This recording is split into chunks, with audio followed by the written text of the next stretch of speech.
कर्मचारियों की बल्ले बल्ले, सुप्रीम कोर्ट ने दिया 25% डीए देने का निर्देश। आइए जानिए क्या है मामला।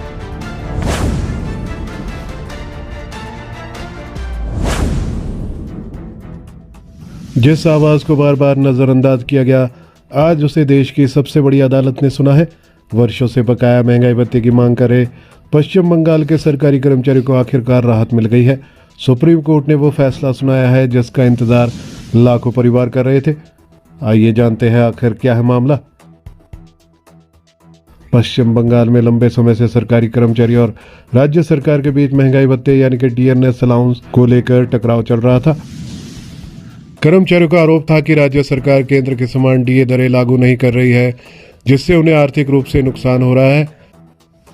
ये मामला पहली बार 2022 में सुप्रीम कोर्ट पहुंचा और अब तक करीब 18 बार इसकी सुनवाई टल चुकी थी।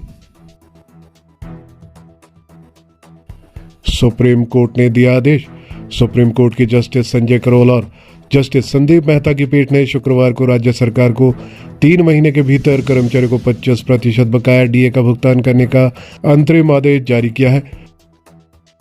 कोर्ट ने स्पष्ट किया है कि यह अंतरिम राहत है और आगे की सुनवाई में बाकी दावों पर भी विचार होगा। कर्मचारियों में जश्न का माहौल। इस फैसले के बाद पश्चिम बंगाल के लाखों सरकारी कर्मचारी और पेंशन भोगी खुश हैं। कर्मचारियों ने इसे हक की जीत बताते हुए कोर्ट के फैसले का स्वागत किया है। कर्मचारी संगठनों का कहना है कि वह वर्षों से आर्थिक समानता और सम्मान की लड़ाई लड़ रहे थे, जो अब न्याय के रास्ते पर आगे बढ़ी है। सरकार की बड़ी जिम्मेदारी। अब देखना ये होगा कि पश्चिम बंगाल सरकार सुप्रीम कोर्ट के आदेश पर किस गति से अमल करती है। 3 महीने की समय सीमा में भुगतान करना अनिवार्य है और इस आदेश को टालना अब राज्य सरकार के लिए आसान नहीं होगा। हिमाचल के कर्मचारियों का भी लगभग 13% डीए अभी बकाया है।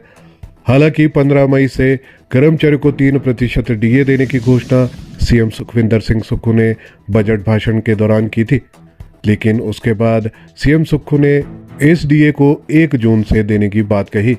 अब आने वाले दिनों में कर्मचारियों के लिए 3% डीए की अधिसूचना जारी हो सकती है और 1 जून से हिमाचल के कर्मचारी पेंशनर्स को 3% डीए का लाभ मिल सकता है, लेकिन इसके बाद भी कर्मचारियों का लगभग 10% डीए बकाया हो जाएगा।